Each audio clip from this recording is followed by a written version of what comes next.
할렐루야. 오늘도 주님께 나와 하나님을 예배하는 우리 모든 성도님들에게 하나님의 크신 은총과 평강이 넘치기를 바랍니다.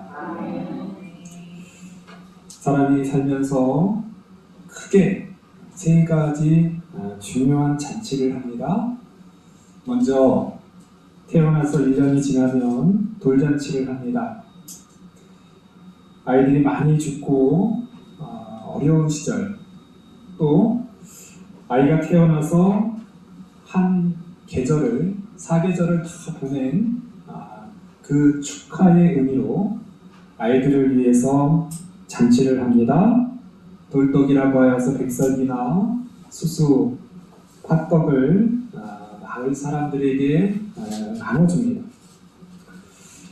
또 결혼잔치가 있고 회갑 잔치가 있습니다. 요즘은 회갑 잔치는 잘 안 하는 것 같아요. 그죠? 옛날에는 이 60세를 사는 것 자체가 장수였고 그것이 크게 축하할 일이었지만 요즘은 대체적으로 잘 이렇게 의료 상태가 좋고 건강해서 60은 다 넘으시는 것 같아요. 그래서 7순이나 8순 장수하셨다는 거죠. 오래오래 잘 사셨고 더 잘 살라는 의미로 잔치를 합니다.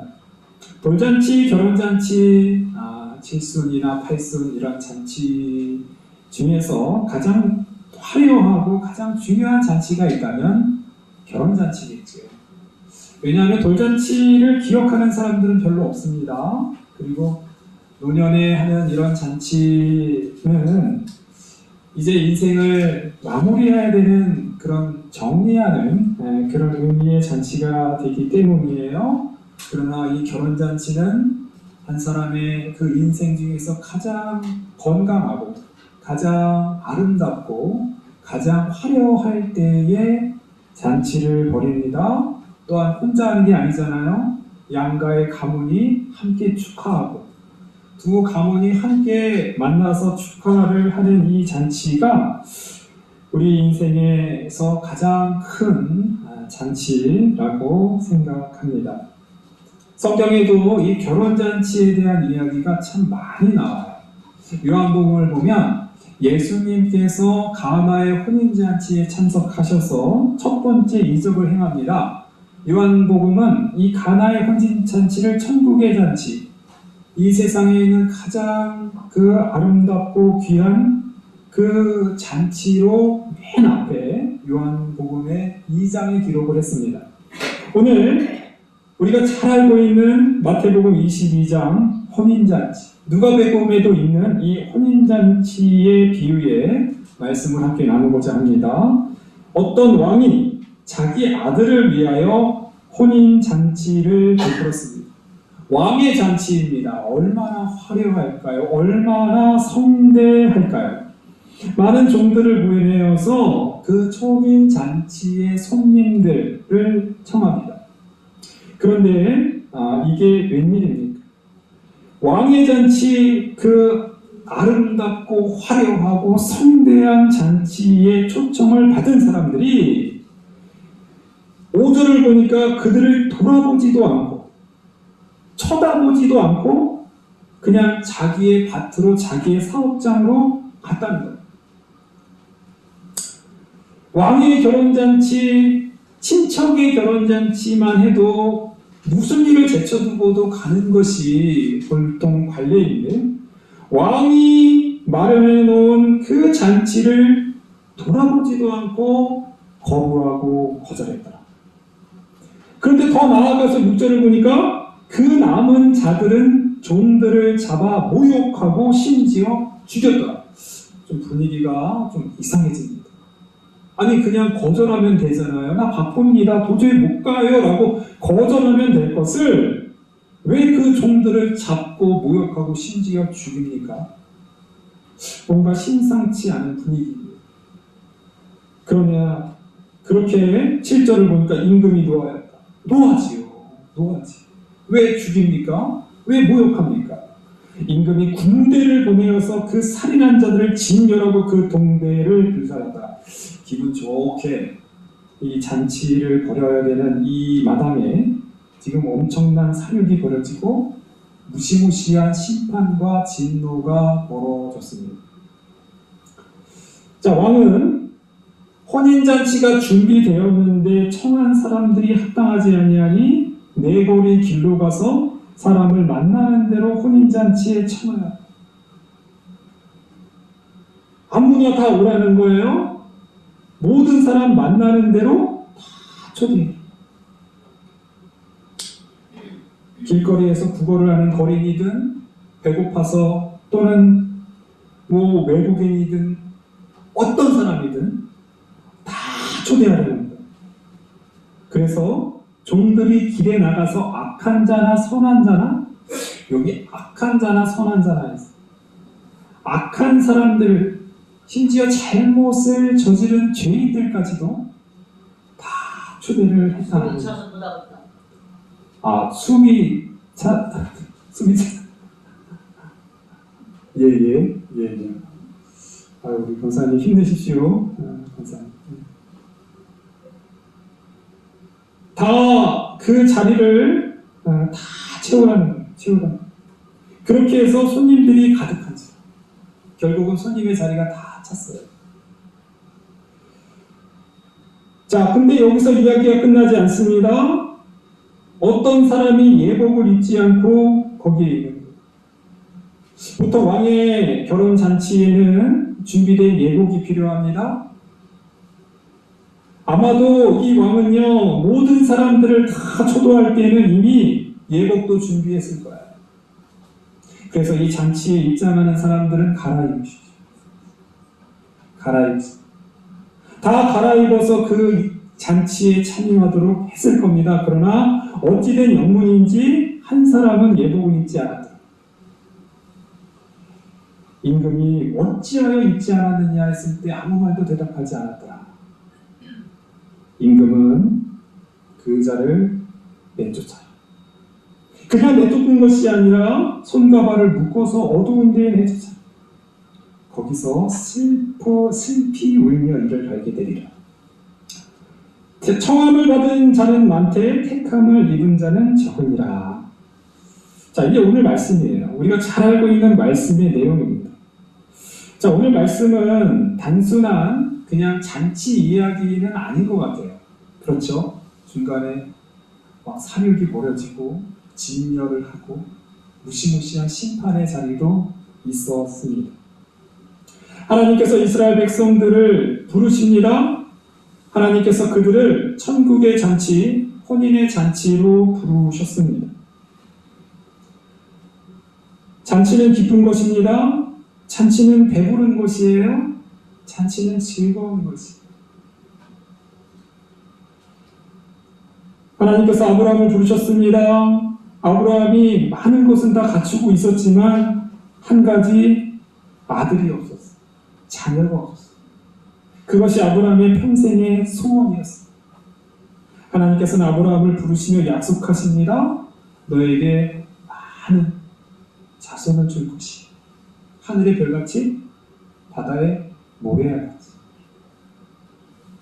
하나님께서는 우리에게 약속하십니다. 우리의 결핍, 우리의 굶주림, 우리의 목마름, 하나님께서는 그것을 약속하시며 우리를 잔치의 자리로 인도하여 주시는 거예요.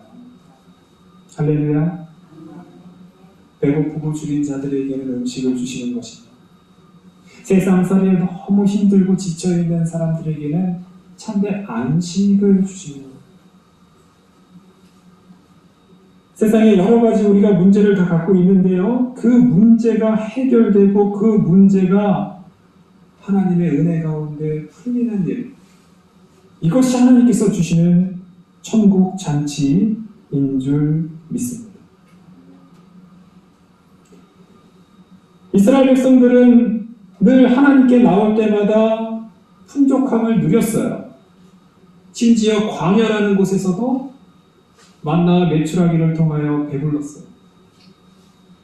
가나안 땅이라고 하는 도저히 이길 수 없는 그 가나안 족속들도 무찔렀어요. 하나님께서 그 땅을 주셨어요. 그러나 이스라엘 백성이 하나님의 말씀을 듣지 않고 반역하고 거역할 때마다 그들은 고난을 겪게 됩니다. 하나님께서는 계속해서 이스라엘 백성을 초대하십니다. 선지자를 통해서 하나님께로 돌아오라고 얘기하세요.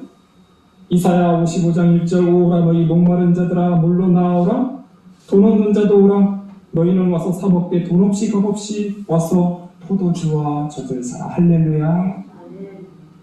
우리가 하나님께 나아갈 때마다 하나님께서는 우리의 궁극적인 문제, 인생의 결핍, 인생의 목마름을 분명히 해결해 주신다라는 거예요. 하나님의 방법대로. 할렐루야. 그러나 이스라엘 백성들은 하나님께서 보내신 그 선지자 종들을 외면했습니다. 모욕했습니다. 때로는 죽였습니다. 그것이 바로 오늘의 이야기라는 거예요. 심지어 예수님을 보냈습니다. 하나님의 아들을 보냈어요. 그런데 이스라엘 백성은 그 아들마저 죽여버렸습니다.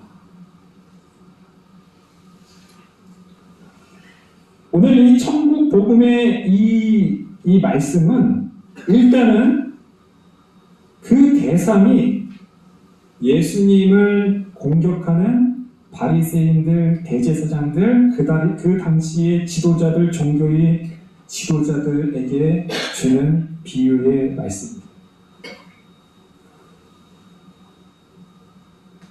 하나님께서 먼저 유대인들, 먼저 이스라엘의 종교의 지도자들에게 먼저 초대장을 보냈지만 그들이 그것을 거절했다는 것이 오늘 말씀의 핵심입니다.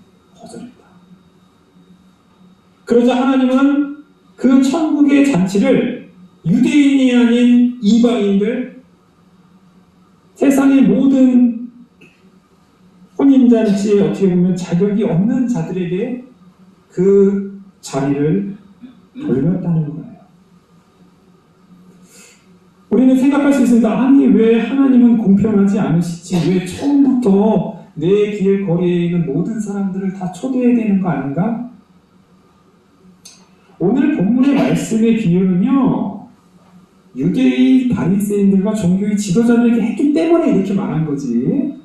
원래 천국의 잔치는 모두에게 다 열려 있어요. 할렐루야.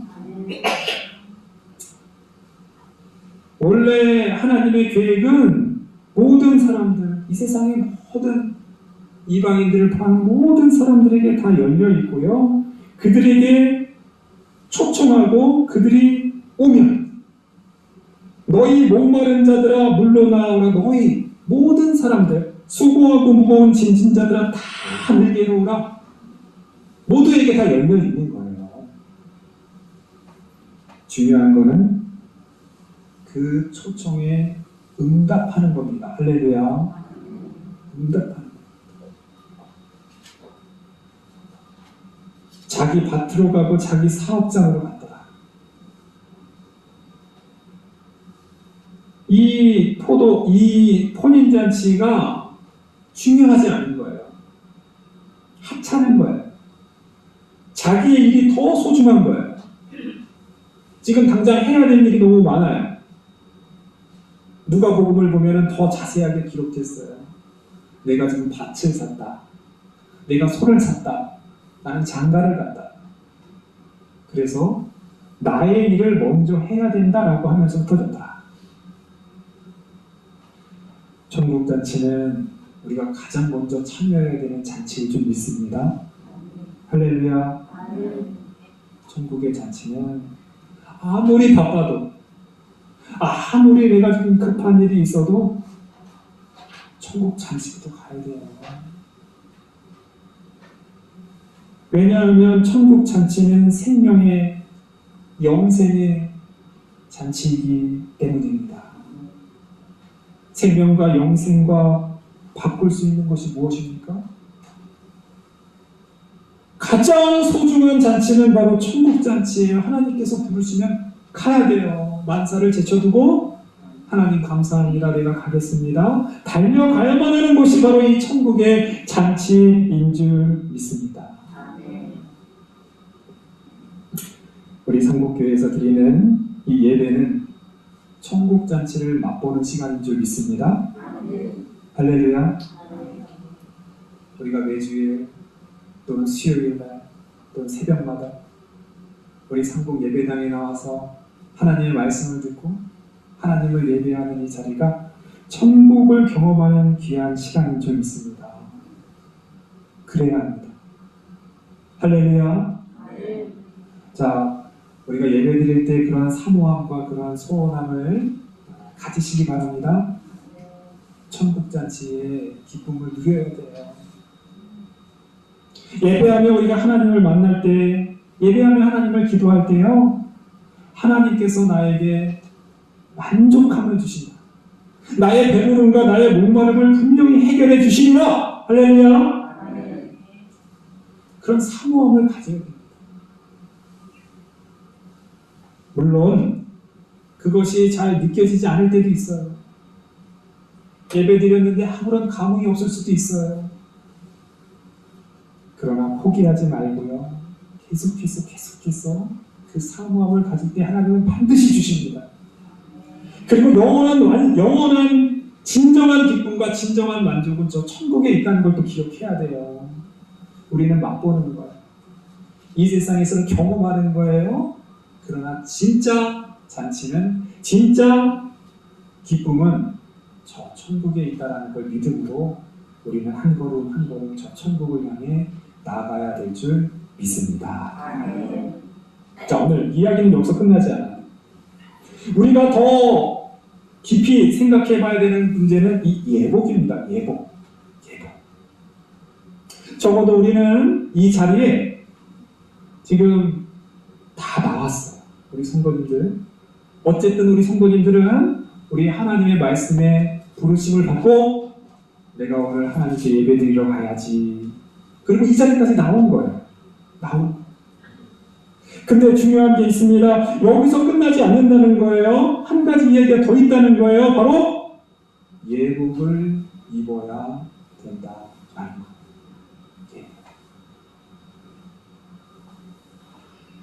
예복은 무엇일까요? 왜 이 한 사람은 예복을 입지 않았을까요? 예복이 과연 비싼 것일까요? 그래서 준비를 못했던 걸까요? 그런 것 같진 않아요. 우리 왕이, 임금이 길리에 있는 모든 사람을 초대할 때는 예복을 위해서 따로 값비싼 어떤 그 예복비를 지불하지는 않았을 것 같아요. 이 예복은 누구나 원하면 다 입을 수 있고 구할 수 있는 옷이에요. 아마도 이 사람은 불신의 마음, 천국잔치를 가긴 갔는데 뭔가 사모함도 없고 그냥 가볼까 하고 온 사람일지 몰라요. 그리고 예복을 입으라는 왕의 명령에 뭘 내가 꼭 입어야 돼? 좀 삐딱한 사람일 수 있어요. 잔치에 대한 사모함도 없고 그냥 구경꾼일 수 있어요.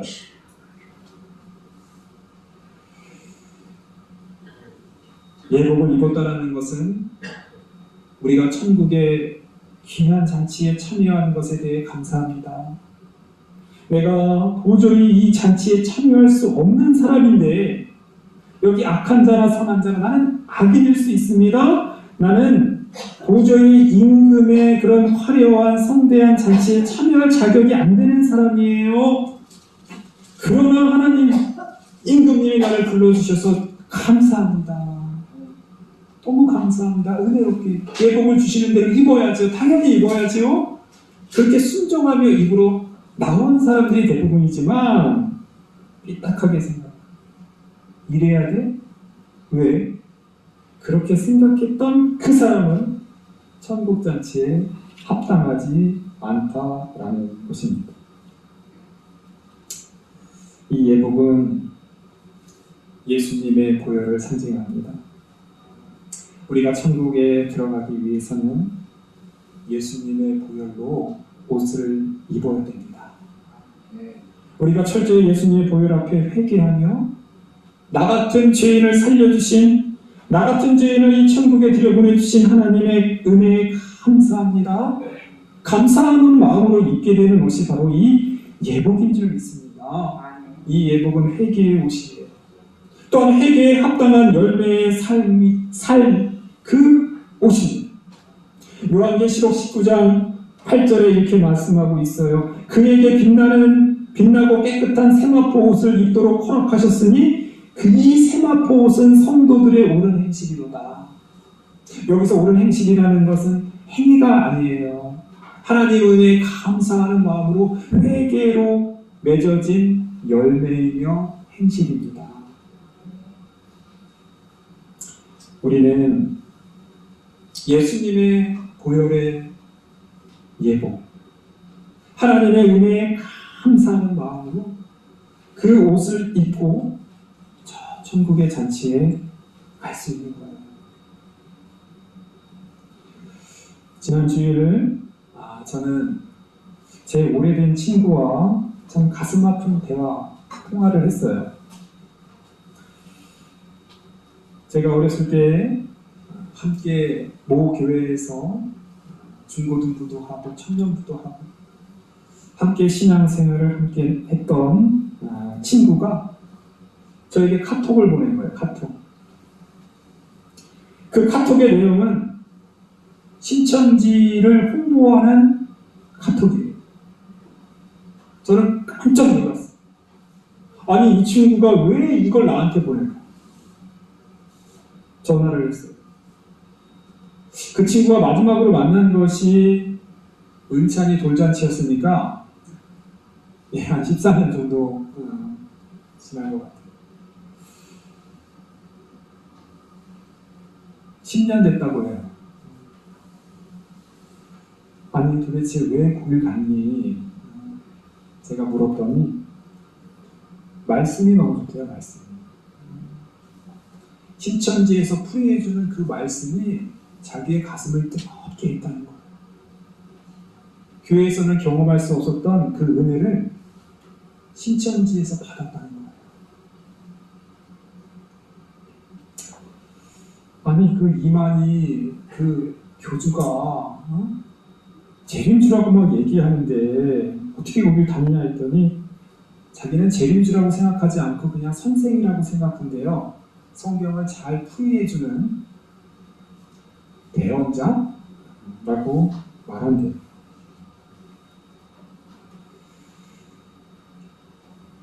그러면서 성경 얘기를 계속 요한계시록만 해요. 요한계시록. 우리가 수요일날 이 수요 기도의 시간에 요한계시록을 함께 나누고 있습니다. 요한계시록은요, 로마의 박해를 받고 있는 성도들,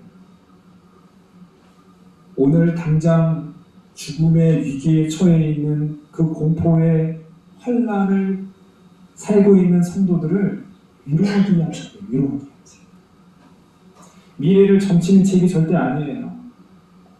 로마의 압제를 받기 때문에 좀 비밀스럽게 써야 돼요. 그러니까 거기 환상, 상징적인 숫자, 비유의 이야기들을 거기 담았어요. 왜냐하면 직접적으로 로마 황제 이름을 거론할 수 없잖아요. 발각되는데. 그래서 어려울 수 있어요. 신천지에 빠져있는 사람들이 신천지에서 해석하는 이만희가 진짜 아닌 거예요. 이게 무슨 말이냐? 요한계시록에 14만 4천 명이 하나님의 인을 받았다. 그렇게 나와요. 구원받은 사람이라는 거예요. 14만 4천은 많은 사람들을 가리키는 거예요. 그냥 문자적으로 14만 4천 명이라고 하면 안 돼요. 이스라엘의 12지파와 12사도를 곱해서 144에 많다는 의미의 천을 곱한 숫자가 14만 4천이에요.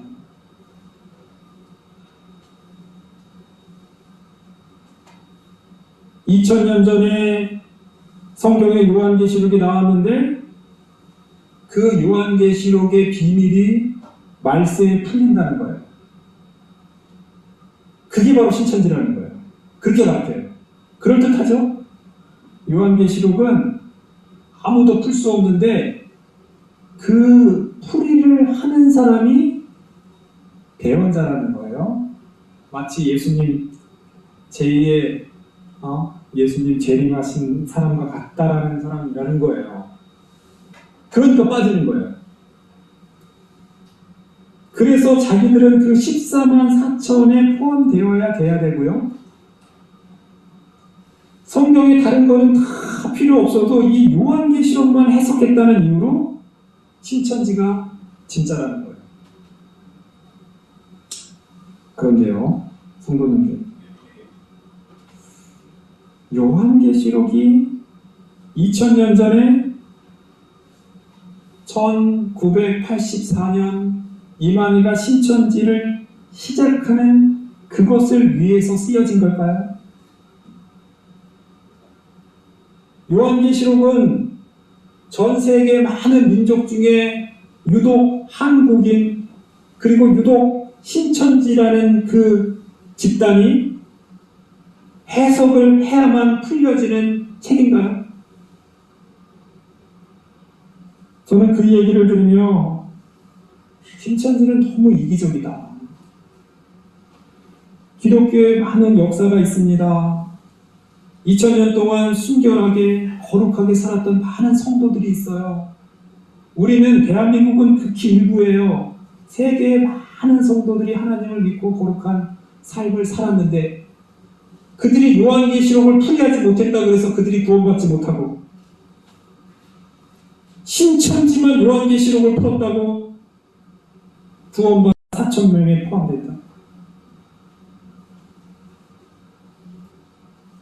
나와 함께 어렸을 때부터 같이 신앙생활을 했고 나의 사랑하는 가족이 있고 신앙의 교우들이 이렇게 있는데 신천지의 해석 요한계시록만 내가 풀고 그것만 내가 깨달았다고 나만 구원받는다고 나와 함께 생활했던 많은 사람들은 다 지옥에 가고 나만 천국에 간다? 저는 그것이 기독교라면 그 천국은 안 가고 싶어요. 기독교의 역사에 수많은 성인들이 있습니다. 개혁자들이 있어요. 그분들이 다 요한계시록 해석 못해서 지옥 가는데 나만 천국 간다? 그건 기독교가 아닙니다. 하나님은 절대 그런 분이 아니에요. 우리가 저 천국에 가고 우리가 저 혼인잔치에 참여하는 것은 예수 그리스도의 보혈 때문인 줄 믿습니다. 예수 그리스도의 거룩한 의복을 입는 자들은 다 천국에 가는 거예요. 신천지가 해석하는 요한계시록을 풀이했다 안 했다? 그걸 내가 깨달았다. 그래서 구원받는 게 아니잖아요. 너무 가슴이 아팠어. 자기네들만 구원받고 싶겠다. 대단하다. 저는 제 친구가 그렇게 빠져있는 것 자체가 너무 마음이 아팠어요. 지금 신천지에 30만 명이나 넘는 사람들이 거기에 빠져있대요. 그들은 대부분 다 기독교인들이었습니다. 신천지는 원래 그래요. 교회 안 다니는 사람 전도하지 않아요. 교회 다니는 사람들 미혹하는 거예요. 얼마나 가슴이 아픕니까? 우리 예수님의 천국잔치, 우리 하나님께서 베푸신 잔치는요, 예수님의 보혈로입니다. 요한계시록을 깨달았다, 안 깨달았다? 내가 무엇을 했다, 안 했다? 사실은 예수님 시대의 바리새인들, 종교의 지도자들도 똑같아요. 자기네가 정해놓은 율법, 그 율법의 틀 안에서 지켜야만 천국에 간다라고 주장하는 사람들이었던 거예요. 예수님이 그게 아니라고 얘기하자 예수님을 죽인 겁니다. 사랑하는 성도님, 사순절 네 번째 주일을 우리는 지내고 있습니다. 하나님께서는 우리에게 천국잔치를 주셨어요. 우리는 그 잔치에 예수님의 보혈, 십자가의 은혜에 감사하는 마음으로 그 예복을 입고 가는 겁니다. 또한 그 예복은 성도들의 거룩한 행실이다. 우리가 감사하는 마음, 보답하는 마음으로 거룩한 삶, 깨끗한 삶, 그렇게 우리의 예복을 갖추어 기쁨의 잔치로 나아가 하나님께서 주시는 놀라운 은혜를 누리는 저와 여러분 되기를 간절히 바랍니다. 기도하겠습니다.